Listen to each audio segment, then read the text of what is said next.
Praise the lord to all. Alexander Duff.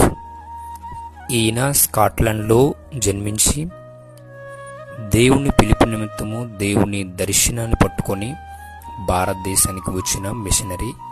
ఈయన మన భారతదేశంలో కలకత్తాలో తన పరిచర్యను ప్రారంభించి అక్కడ ఒక మిషనరీ క్షేత్రాన్ని ప్రారంభించి అనేక మందికి అక్కడ ఉన్నతమైన విద్యను అందించాలనే ఉద్దేశంతో కలకత్తాలో విద్య కొరకు అనేక మందికి క్వాలిటీ ఎడ్యుకేషన్ ఇవ్వాలనే ఉద్దేశంతో కలకత్తా యూనివర్సిటీ అదేవిధంగా కాలేజీలను అదేవిధంగా స్కాటిష్ చర్చ్ని ఈయన ప్రారంభించడం జరిగింది.